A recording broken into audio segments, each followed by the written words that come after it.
Perkenalkan, saya Salih Rizky dari Siput 35.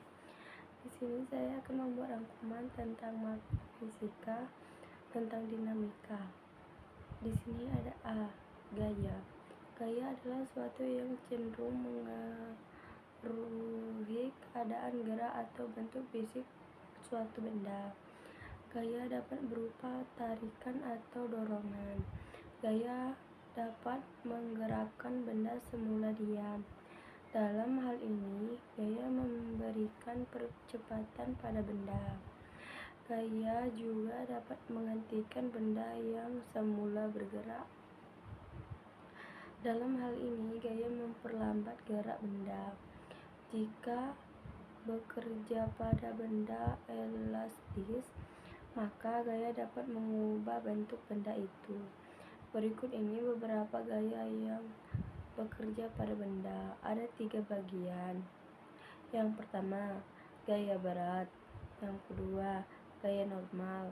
Yang ketiga, gaya gerak. Kita mulai dari gaya berat. Gaya berat atau sering disebut berat merupakan gaya yang bekerja pada suatu benda akibat tarikan bumi atau gravitasi.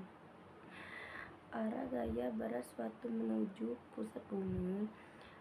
Besar gaya berat suatu benda di suatu tempat dipengaruhi besaran percepatan gravitasi bumi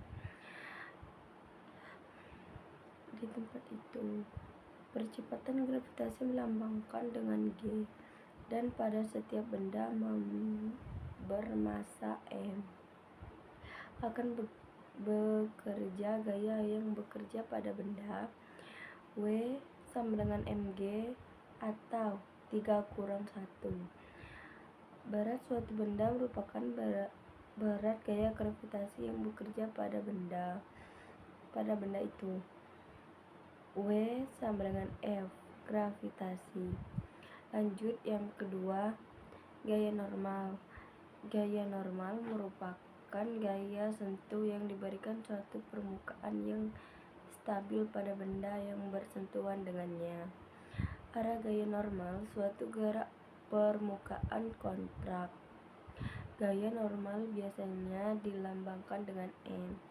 Untuk kasus seperti pada bahwa besaran gaya normal dengan besaran komponen gaya besar benda yang mengenai permukaan. Jika benda diam di atas permukaan horizontal, maka besarannya gaya normal. N sama dengan W sama dengan mg atau 3-2. Jika benda berada di atas permukaan dengan kemiringan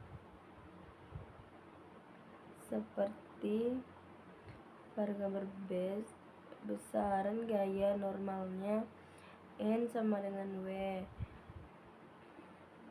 cos miring atau N sama dengan mg cos miring atau 3-3. Lanjut yang ketiga, gaya gerak. Gaya gerak merupakan gaya yang bekerja pada permukaan dua benda yang bersentuhan dan bergerak melewatinya atau berusaha bergerak melewatinya. Arah gaya gesek berlawanan dengan kecenderungan arah gerak benda. Gaya gerak dapat diperlambat gerak benda. Besar gaya gerak bergantungan pada sifat interaksi kedua permukaan yang bersentuhan. Sifat interaksi itu ditunjukkan dengan nilai koefisien geraknya U. Gaya gesek dapat dibedakan menjadi 2 macam, yaitu gaya gesek estatis atau Fs dan gaya gesek kinetis FK. Demikian pula koefisien geraknya dibedakan menjadi koefisien gerak statis US dan koefisien gerak kinetis UK. Sekian rangkuman dari saya. Dadah. Assalamualaikum.